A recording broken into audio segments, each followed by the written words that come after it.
How are you doing this morning? Good. So you guys are here for Futurama, right? Good. Good. Let's bring up our panelists. Come on up, guys.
If you want to, go ahead and start lining up over there if you got questions. Easy now. Take it easy. Don't really want to get over there. You're going to take somebody out like you guys know who we are, which ones we are? We will get to that. Try. I think you guys can go better introduction than I could. Please, introduce yourself in any way you feel appropriate. Because Joseph has never seen the show. He's never watched it. It's like, there's a whole bunch of cartoonies. Things happen. I just know that. That's all I know. Hi, I'm LaMarr. I do the voice of Hermes Conrad.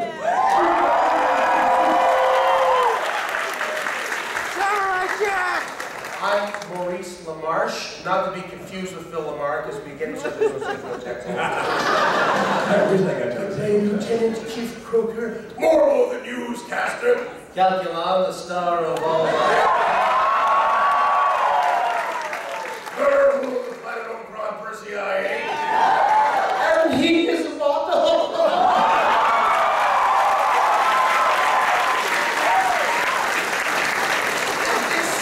This is Lauren Tom, Amy, my Smithmar. Lauren Tom! Hi, my name is Billy West. And you're an alcoholic. I'm John DiMaggio. I play the voice of Bender. And... Bender, ladies and gentlemen! Also, the voice of Randy. This is Dorothy. I need that from you, Mr. Man. The robot has to go. And he is. It's on my birthday, too. Figures, right? Well, happy birthday for that. Let's just start being denial. Can't handle it. Why aren't you all wearing black? Should we all be wearing black armbands? That's it. Right. In memoriam. So how have you guys liked the last season? Don't ask me much about beats, how they said. We really liked it, except for the episode.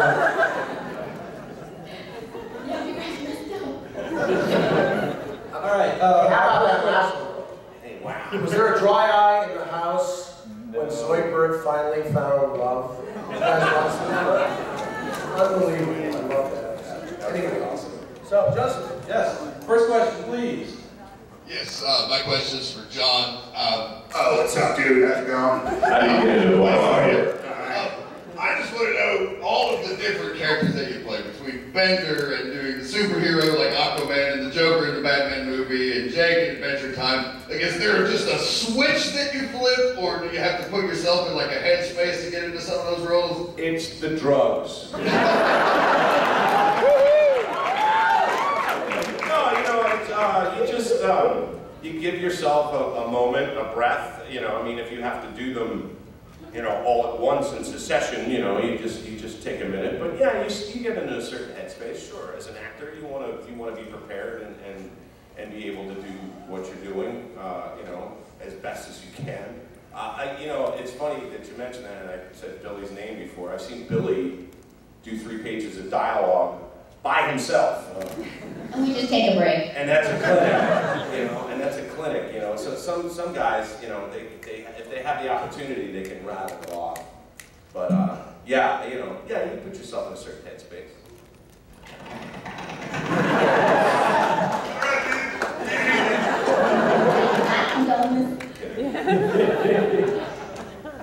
Hey guys, how you doing? I just want to say welcome to Atlanta. We love the show. You do wonderful work. Does everyone in Atlanta have a beard? You got one on your head. This is a two-part question. Individually, what are your favorite episodes that you each did? And were there any scenes that were supposed to make Futurama that didn't make it? So that's a two-part question for each of us, which makes it an 8-part question. We're going to be here all day. Yale graduate, ladies and gentlemen. Exactly right. Favorite episode? But it's a two-part answer to your 8-part question.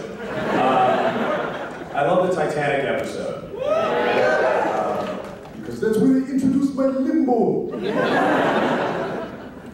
What's the second part? Scenes that didn't make it yet. Oh, you have to ask me with 3. I don't think we really get to, you know, to dictate what makes it and what doesn't. I mean, I'm sure that there's wacky stuff that we recorded that didn't make it. Well, but also it's usually a timing issue. It's not like, oh, the producer didn't like this scene. Cut it out! Reshoot! It's got to be 22 minutes. You know what I mean? So you know, all the funny can't make it. But Maurice, what's your favorite episode? Mine's irreconcilable and different. I just love the one with the Emmy on it. Not for that, but yes. I just love taking that character, who was kind of one note, bellicose, you know, alien invader, just scream things, and then we get 8 people, especially hippies with LSD in it. Whoa! There's something in that hippie. My hands are like, you. And they can touch anything but themselves. No, wait. So, taking him and putting him through this whole midlife crisis arc and making him a sympathetic and central character, I loved playing that episode. Plus, I got to work with Phil Hendry. Well, Phil was in that. No, Phil wasn't in that episode, but Yeah, he was a dirty hippie. No, I'm talking about the reconcilable. Oh. Katie Sackhoff. Having sex scenes with Katie Sackhoff. And even though she was across the room, she's such a wonderful actress. She got into it, like at her microphone, such that I felt like I was really turning on.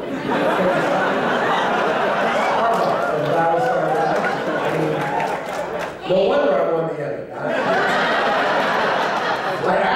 I acted wood. I mean, it was like, so cartoon wood. So that one is I think my favorite. And one thing I know didn't make it in this season, the episode Calculon 2.0. There's supposed to be a scene when they reactivate him, where they activate his acting unit. It'll be in the special features when the season comes out on DVD, where they turn up the Shatner. To be or not to be, that is the question. And then they turn it down and turn up Peter O'Toole. Well, there's no blood in the mind. I can't remember who the third ham was, but it was like they had to balance all the ham circuits until he was Calculon again. That had to go, unfortunately, my favorite deleted scene. My favorite. Well, I'm realizing that my top 3 are all episodes where Amy kind of hooks up with the different characters. Only 3? Amy, how could you? It's, I put your head on my shoulders when I would cry. And then the one where we have a fight and I have a bad boy and then we get back together. What's the name of that one? I don't remember. And then the one where Bender and I have... Proposition. Oh, yeah. She gets all robo-sexual. Oh, yeah, baby. That's a great one. The one that Amy hasn't been with. Hermes. So did they really stop you? You don't think I don't know. There is more material for more seasons.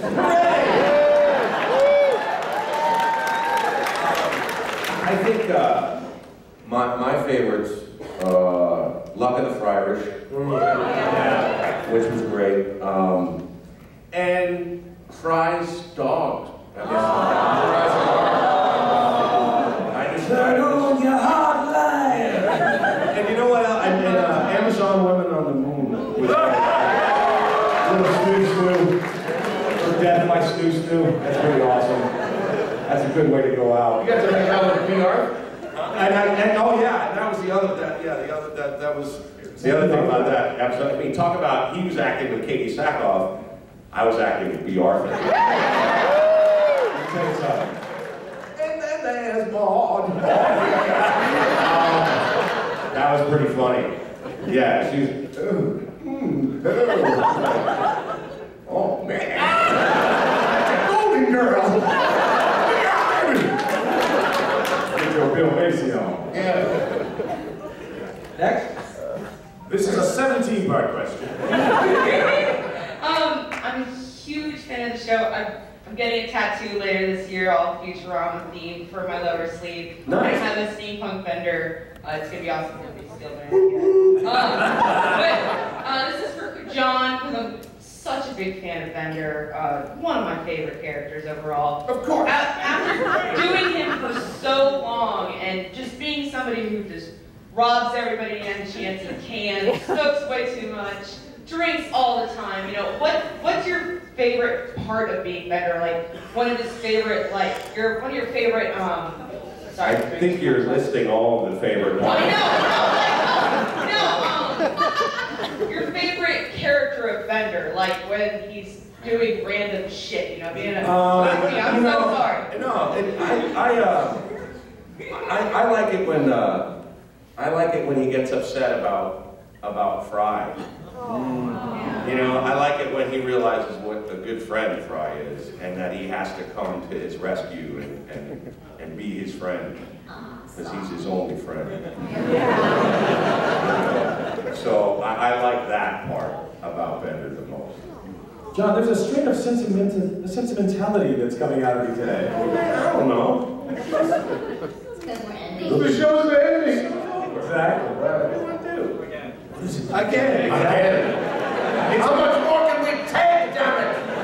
It's been zombie Futurama for years. You just haven't realized it. Have you been getting people coming up to you like, oh man, the show's ending. People have burnt down on their sympathy. It's like, I was really sad last time. Exactly. And on the first cancellation, I was almost suicidal. This cancellation, I'm kind of getting used to it. We're not! Next time, I'm picking up drinking. But I hope that answered your question. Thank you. Sure.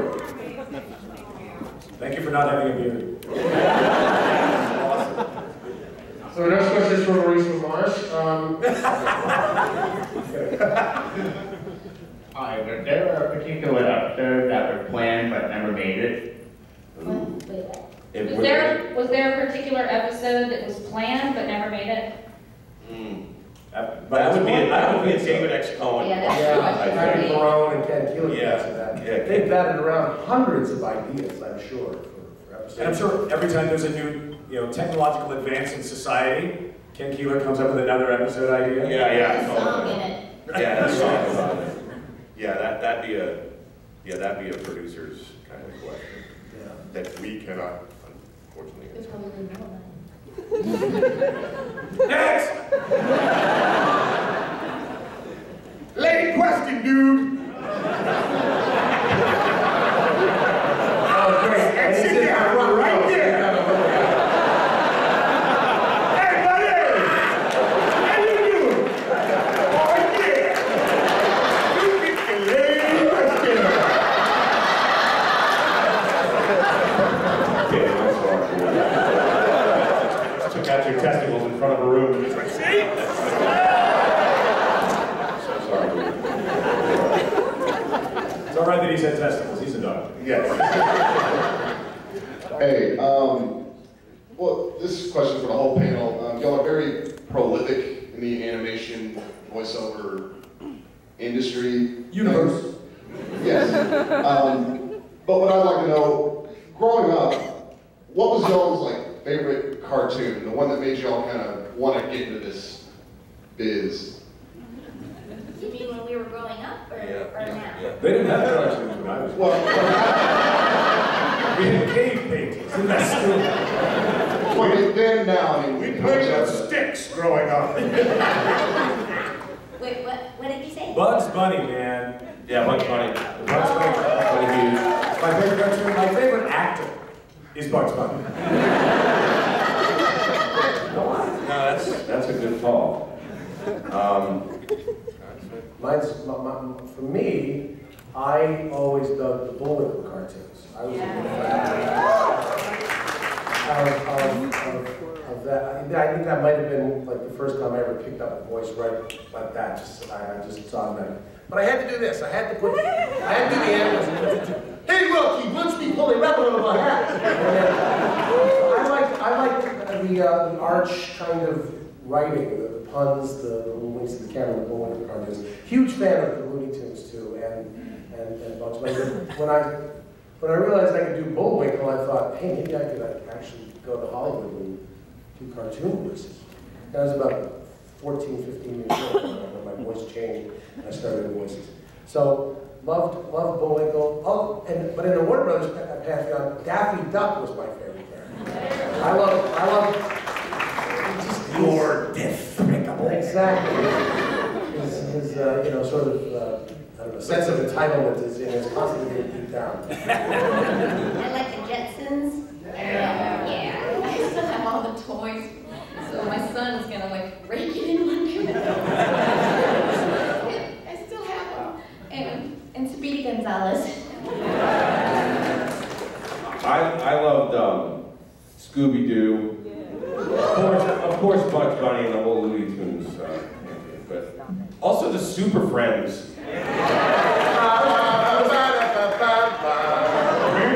Meanwhile, Justice, Batman and Superman try and figure out their relationship.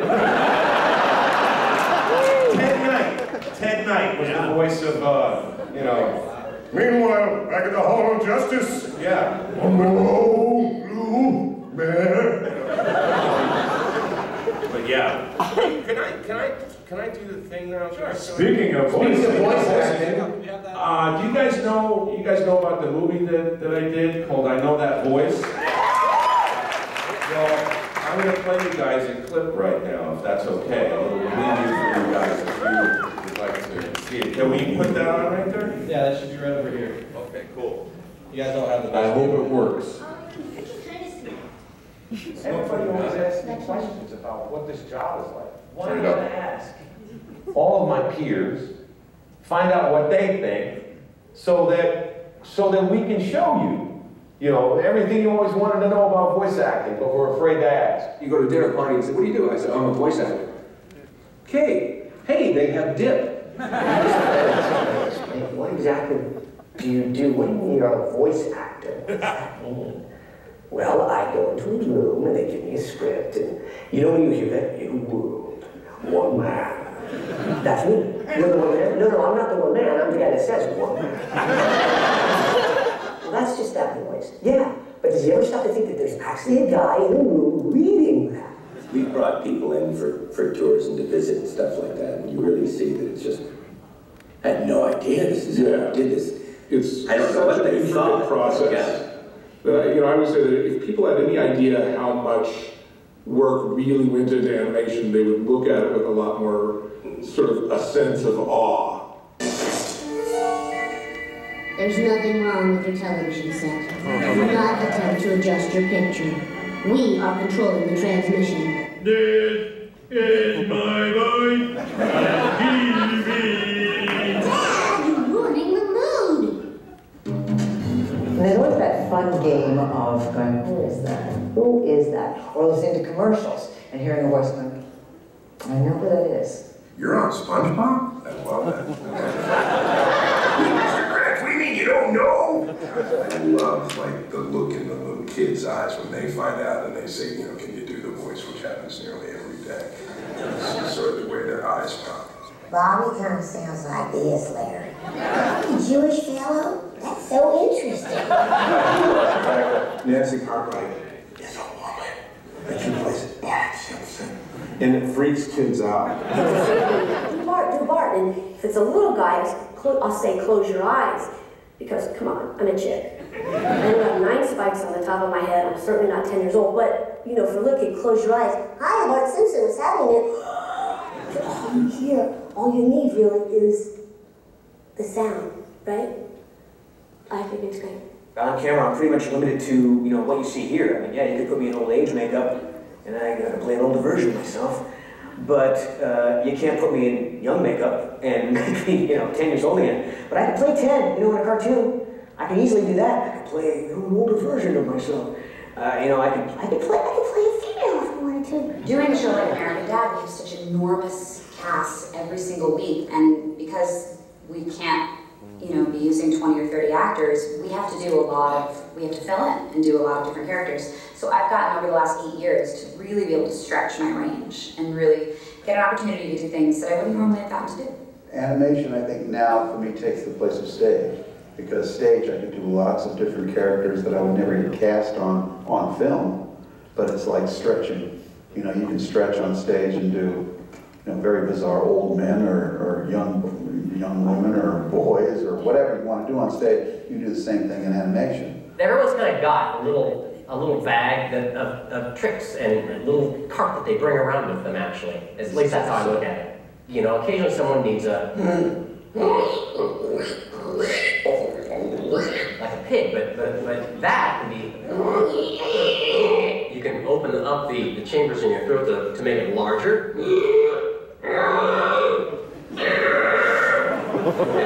You can modify the call of a bear.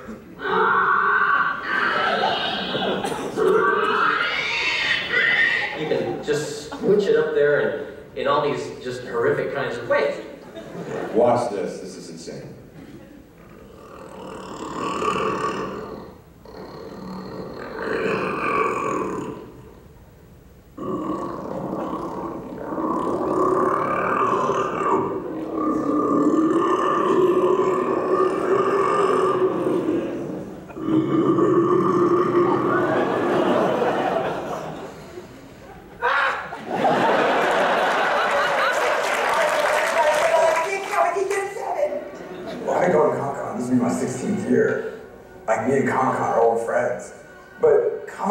Is like the place where nerds commune in their natural habitat without fear of exterior persecution.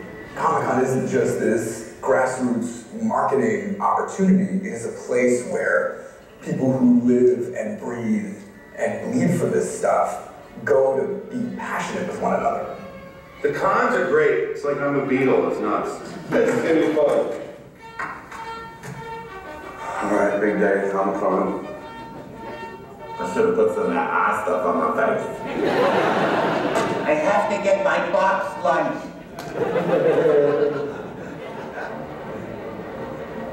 Going to San Diego Comic-Con or Dragon Con in Atlanta or any of these places, you know, it's like a company picnic. You see people you work with all the time. You know, it's really fun. Anything you're a rabid fan of is cool, man. And it's like, I think that the Comic-Con thing did something really great because it gave these people who are so into comics and cartoons and fantasy and anime and all these mediums, it's like it gave them a place to go. Yeah, conventions are a trip. It's really been amazing to see the fans. Isn't that ridiculous?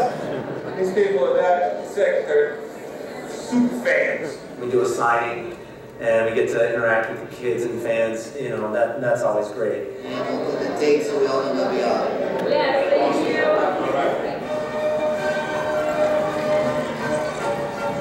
It's a chance for somebody who really likes something and you get to actually meet the people who do it. It's a place where fans can completely be themselves. You know, where they can live out their fantasy with people that are of like mind.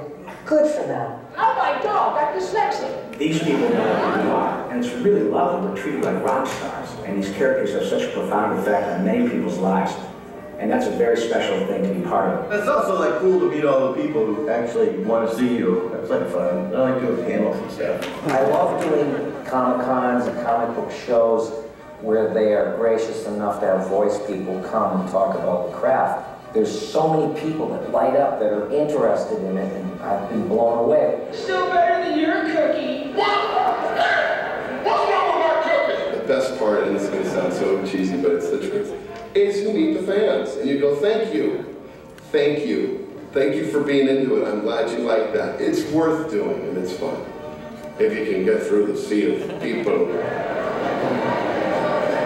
Comic-Con, you walk around like a baby, because you can't move faster than a baby can, and you're just like waddling. And everyone's like bumper to bumper, that's why you can't. Everyone's just clustered together. Celebrities at Comic-Con, they escort them through like these back alleyways throughout Comic-Con. They escort them like basically through the garbage area. It's just rad. There's a scene in the back, you know, where the loading dock is. Lead you all the dark corridors. Come on, here. Hello. It's got awesome, man. This is Comic-Con for me. What's the chicken dog, Johnny DiMaggio?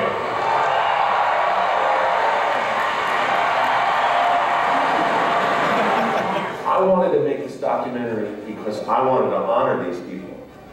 I wanted to show that my peers are really incredible. They're an incredibly talented bunch. I wanted to show those people. I wanted to show their face. I wanted to show them as champions of the industry. I count 3. 1, 2, 3. Guys are the best.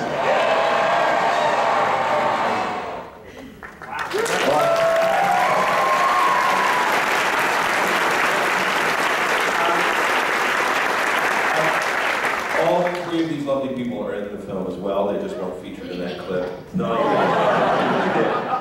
But I have an announcement that I'd like to make. I have copies of the film. And I brought here to sell. It is the debut of the film. I have made a special convention version. It's a collector's item. It is just the DVD, and it's just the movie. There's no special features. There's no nothing. We've been dangling this in front of the fans for almost 2 years now, and I said, forget it. We're putting it out right now. So if you come to get an autograph or whatever, when you come through that spot that they have everybody set up in, I will be selling this movie. So if you would like to purchase it, please come by and check it out and get your own collector's edition version of I Know That. How much is the movie, John? $20. $20? $20. How much for me? What's my price? You gotta have a special price for me. What's my price? Hey, boss, I don't know, boss. You know, maybe I just slipped one to you. All right, all right. Tell you what, put it in clamps as clamps.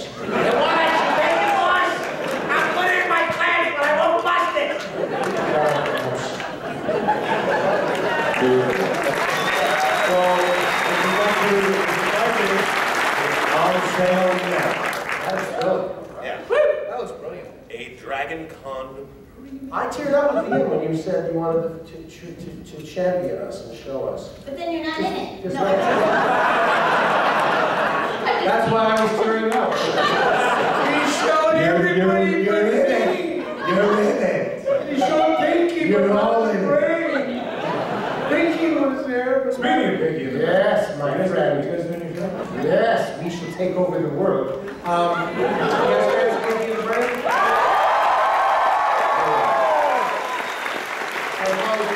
Comic-Con here.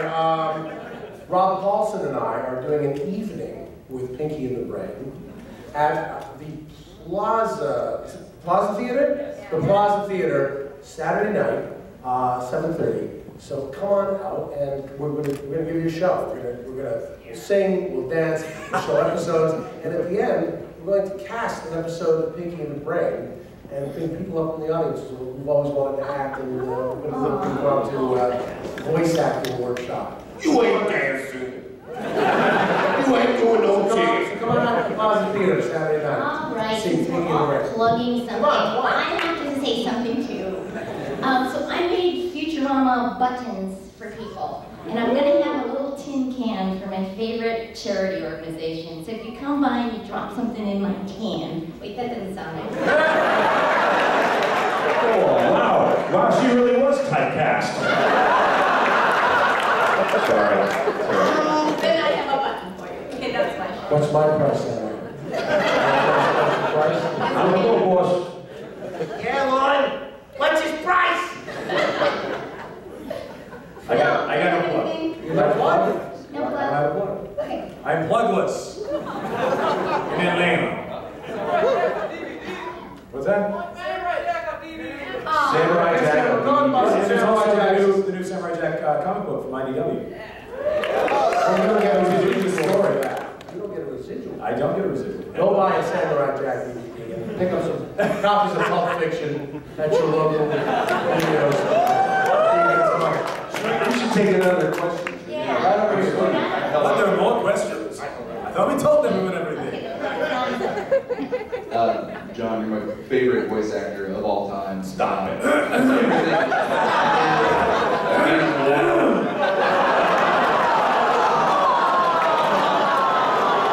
Yeah, go in the corner, buddy. See you later. It's okay, no, he made his favorite redheaded voice actor. It's not a redheaded voice actor. Yes, sir. My favorite thing you do came from a reading of the A New Hope script a while back. The Star Wars movie mashup. A movie mashup. That I was also in. I was just wondering if you could hear. Can I be your second favorite? Sure. Thank you. Hey, Martin, doing something in her mind. Lie to him. He doesn't care. I was just wondering if we could hear your Tracy Morgan.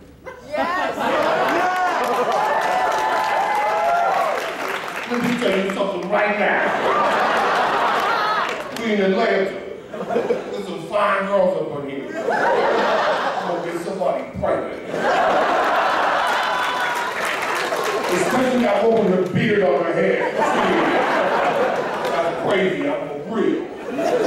So I can imagine with my cousin. I'm his uncle. I don't know how that math works. Thank you. You're welcome.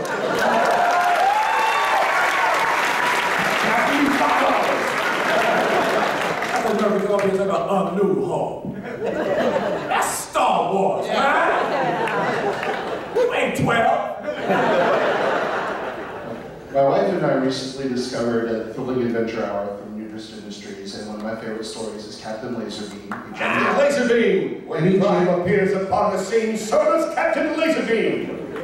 I feel much safer, thank you.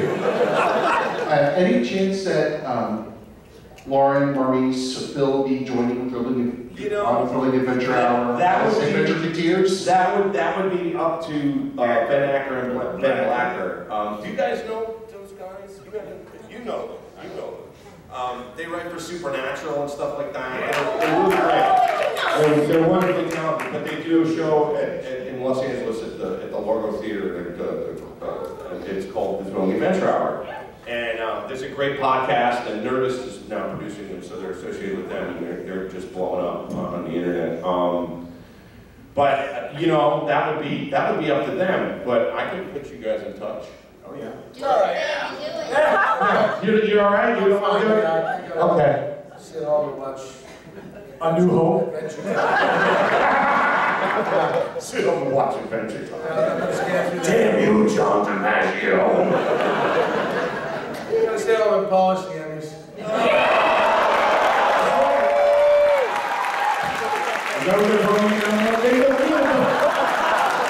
They look good above the toilet. Toilet. Yeah. Wait, there's someone without a beard. Shh. I just have a question for all of you and then a quick one for John. I'm sorry, Maurice, you're my second favorite. If more questions, leave the station then. When you go from a comedic role to a serious role, like John going from Bender to say Marcus Phoenix, although Marcus is pretty silly, do you prefer the kind of frivolous characters or the deep-seated, hardcore, man on the edge? For me, I don't mind as long as I'm doing it. Seriously,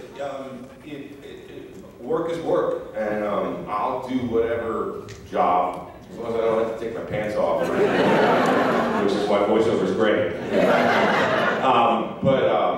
But yeah, no, I prefer all of it. I like doing all of it. I mean, I don't know, what do you guys think? I love doing it all too. It's fun on-camera stuff, like Supernatural was super fun for me because you get to dig a lot deeper and just it's like doing theater, like the movie was saying. It's good to stretch and change it up a bit. What was the question? Doing serious? Serious or comedic stuff. I don't. You know, it's funny. I don't get hired for a lot of the serious stuff. I don't know why. Oh, Mr. Freeze was kind of serious. Freeze was kind of serious. I was at Arkham City, and Calendar Man was. I think I'm with John. I'm a journeyman. You know, there's whatever, and with Lauren. You know, whatever job is put in front of me, as long as I don't find it somehow offensive. I'll go there and just help you make your project. You know, that's the way I look at producers. Let me help you make your project. You know, thank you very much. Please don't bounce the check. But you know, to get to do something like Arkham City and play a character totally straight and a little scary, you know, and in the case of Calendar Man, a lot scary. That did help me. You know, I like stretching a bit in that direction because I kind of know where the funny is. And I've been doing funny since like 1977 when I stand up and then going into wacky cartoons. So you know it is a special treat to get to do something dramatic, especially when it's well written. Well, what you just said, the well written part. I like doing stuff that's good, which isn't always what we. No. Sometimes you do stuff that isn't good because it actually, oddly enough, pays the same. Yeah, it's well written or not, which is odd. I just saw Bill in the most amazing role in a great theater piece. It was really dramatic and it was chilling and he was amazing. Well, you want to tell them the name because it's so long, I can't remember it. No, we just did a run of a play in Los Angeles. The title of the play is "We are proud to present a presentation about the Herero of Namibia, formerly known as South Africa, from the German Sudwest Africa between the years 1884 and 1900. Thank you, good night. Let me just say the title. But it was fun. I mean, it was a great stretch. It was part comedic and part genocide.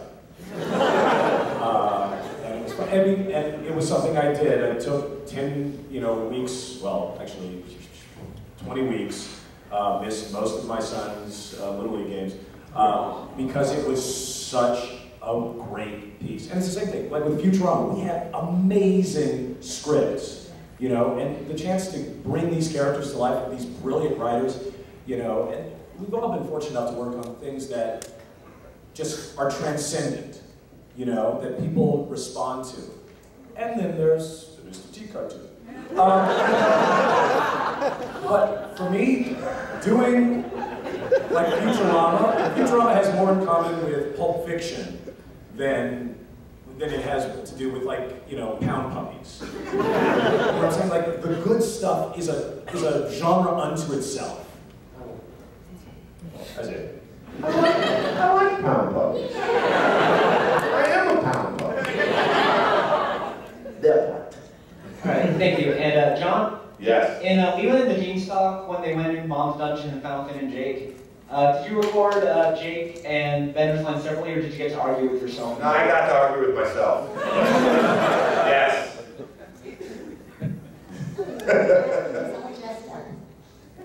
A formal question. I remember the show. So start with Prithee.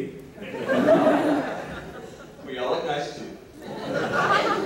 Well, through all the years I remember watching the show and seeing all the great little math, science, and history jokes. I'm just curious, and throughout the show's entirety of the run, is there particular episodes that have little calls to your own where you pick out something like, oh, they snuck that in, that was pretty fun. Anything like that ever come to mind?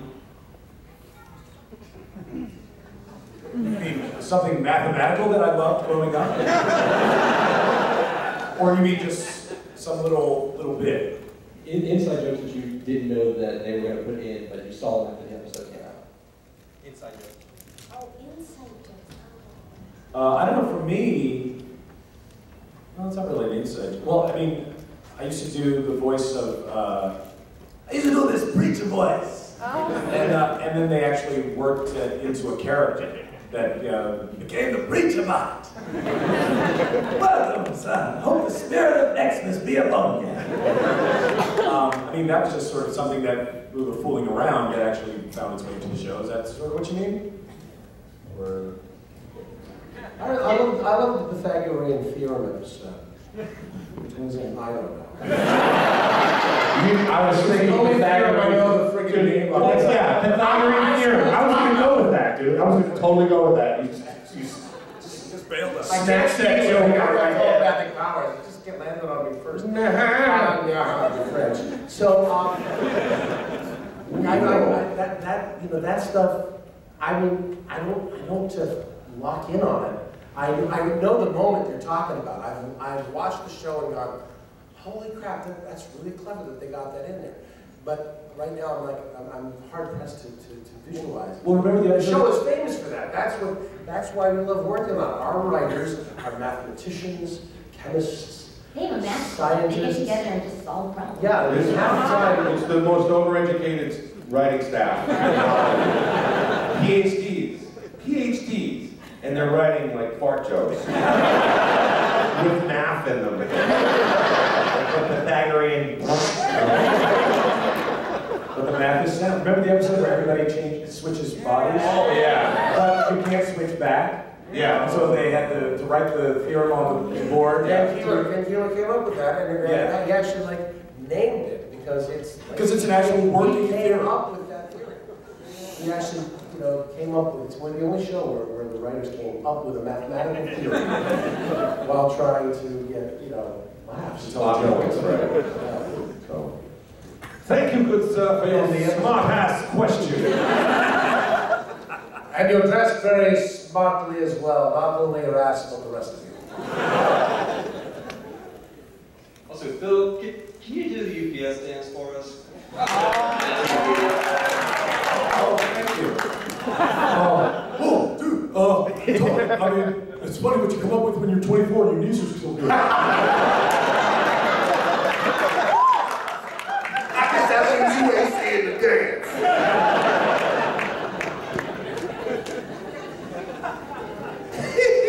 Kid, I have a question for you. Maurice, you are just so prolific. You're my favorite because of that.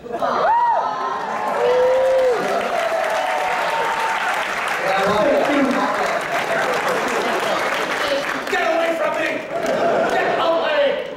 Oh no, with all the multicasting, I mean, you just do half the damn show. Like, do you tackle people outside of the casting office and tie them up, or do you each get a pitch from how do they decide? Does John have a pocket robot devil that he's just been holding on to all these years bitterly? What are you asking? How do they assign I'm drinking in all the praise, but How do you do it, Maurice? How do you do it? How do you do it, man? casting directors assign the roles? Do you guys get pitched for them, or do they have preconceived I don't know, man. They just whatever they ask me to do, I do. I mean, I got my training ground was a show, two shows I did back to back. One was called DC Follies, and nobody remembers it. And it's the one with the puppets, and Marty Cross DC Follies. And they would literally throw new figures at me every week. Learn Lee Iacocca.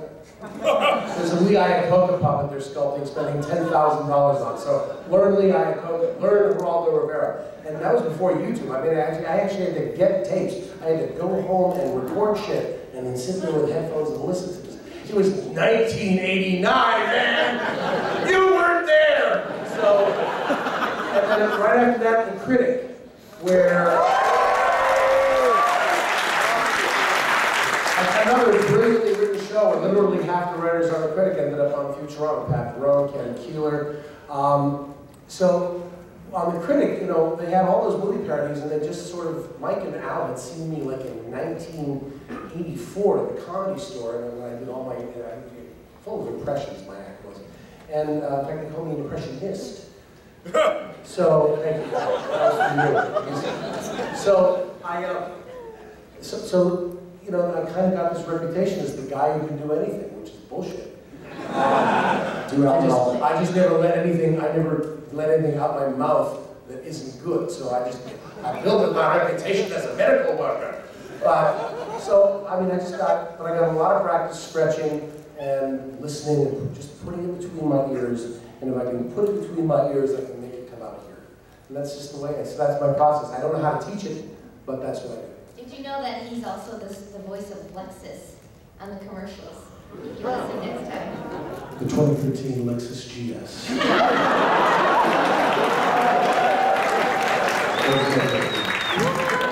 You should tell them to turn up the microphone so you don't have to whisper like that.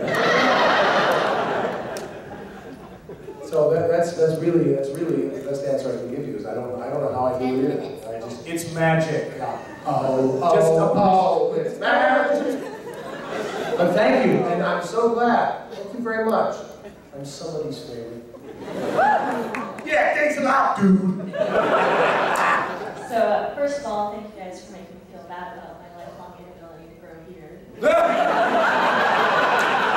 It's not dead yet. This is just a really pencil question. If you were offered the ability to be a head in a jar, would you? Well, like in real life, if that process existed, absolutely. I am so afraid of death that just keep me alive for thousands of years and just, you know, put on CNN or the Bewitched channel. I could just watch episodes of Bewitched because they love Elizabeth Montgomery and just, yeah, no, I would be a head in a jar, absolutely. I ain't going anywhere without my penis.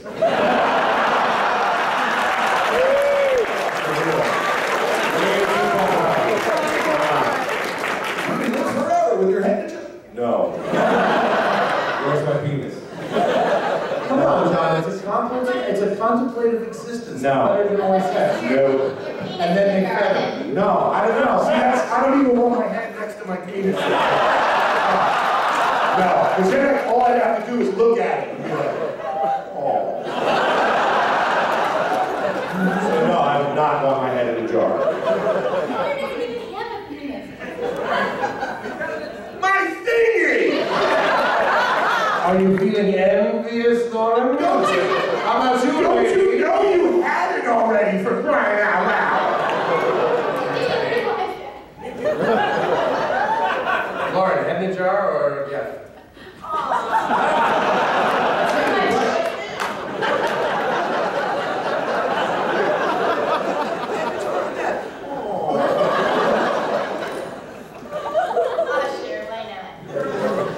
No way too vulnerable. Way too vulnerable. You gotta have somebody carry you around. What if you dry out? Oh, hell no. I think in the immortal words, not the immortal words, the wise words of Woody Allen, people ask me if I want to achieve immortality through my work. I prefer to achieve it through not dying.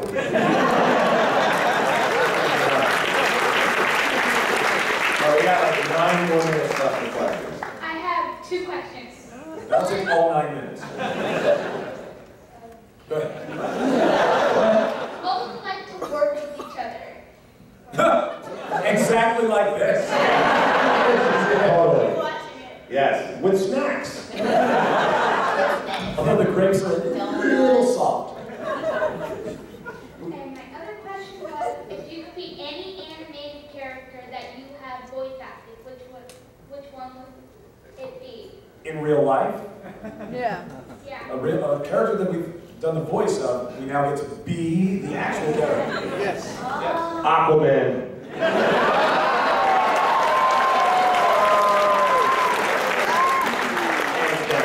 Aquaman. Then I'm gonna be Aquaman too. That's right.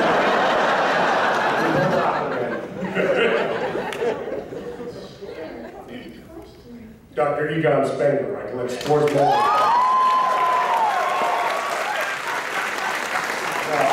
I would have to go with Green Lantern. And I'm looking good. I think maybe Jinx or like I would have in Teen Titans. Then I'd have some special powers. Second place would be the Scotsman. Why not? Why not? Close second. Monologues. That's it. I'm gonna apologize in advance for being another It's okay, dude. Hang tough, brother. So like to me, Futurama is a really great show because it has very memorable quotes. It's like even people who haven't seen the show, they all know you know bite my shiny metal ass. But I was wondering if there were any quotes that you had, like any line that you read that it just cracked you up, and instead of saying it, could you perform it? Like just something you read while you were reading through the script, you were like, I'm gonna remember this forever. There's an episode where Fry and Bender are walking up a building, like Batman style, like Phil from the Batman movie, and Phil actually plays the person in the. You remember the ah, get a room, you two! And you say, We're in a room! we're gonna lose some weight!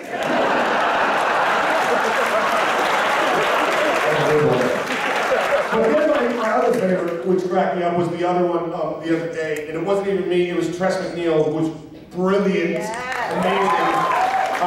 She said that Joyberg smelled like Comic-Con in a submarine. Which is, yeah. It's rough.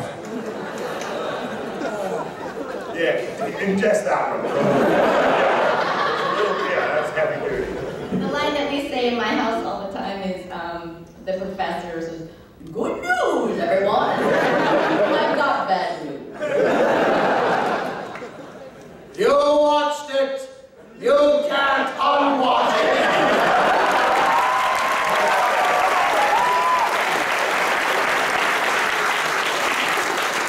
And you just plug that into anything.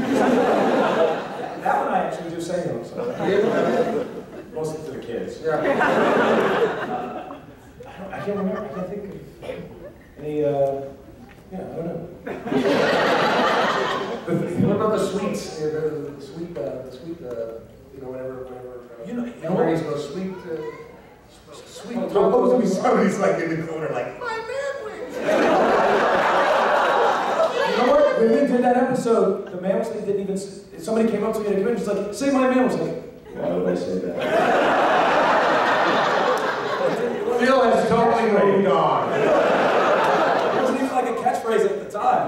He's gotten therapy. He's okay with all of it. And I remember saying, "Oh right," in one episode he said, "My sandwich."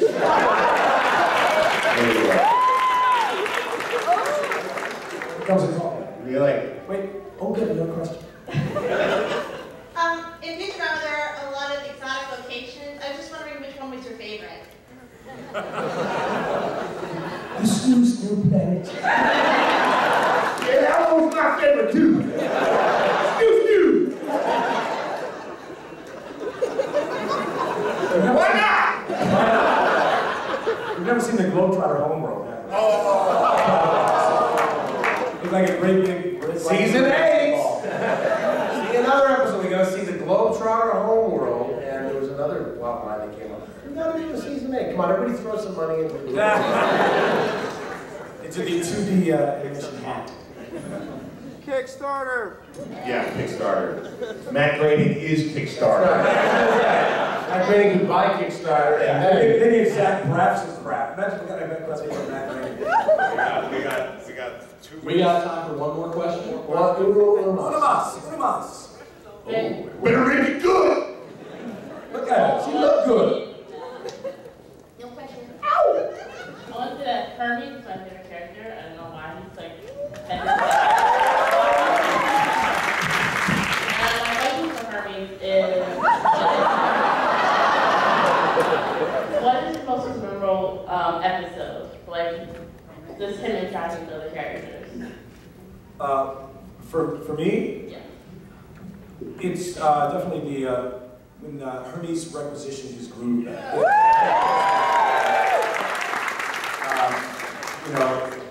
You got to. I got to sing about my childhood. When I was young, just a little boy in Kingston Town. And just that whole having that. Like Maurice was talking about, having to, take the character to new places, to lose his job, to lose sight of, everything I love about being a bureaucrat. I can get it all back. That's always so much fun. It's, it's like taking a character that you normally just drive around the block all the way across country. I like the episode that it's revealed that Hermes actually helped Bender get past the people. Inspector number 5. Do we have time for one more? Do we have time for another one? Oh, let's do one more. We got time. Quickly. Okay. So for the Devil's Hands, we're idle playthings. Last episode, first cancellation. Was there any coaching for the singing? Singing generally in the show. Yeah, that was a. I remember that being a very tough song. Yeah, Ken Keeler writes those great songs for us in Futurama, and yeah, he writes some crazy stuff that's usually. Well, like most cartoons, if they have songs in them, it's like 3 chords, like bum, bum, bum, bum, bum, bum, bum. Ken's stuff is like, okay, this is a 3-part harmonic. You're like, what? Yeah.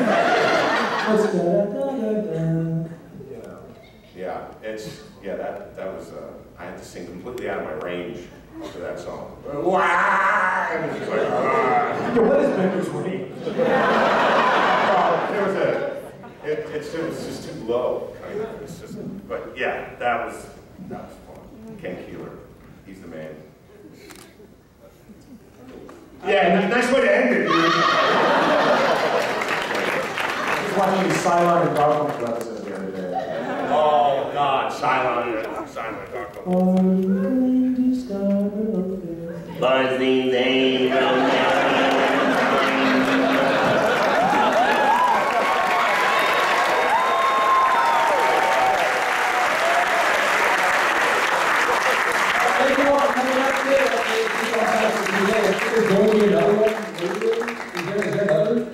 I think tomorrow. Sunday, 2:30. There we go. Sunday at 2:30. There will be another one where you'll get to see 20 more seconds again.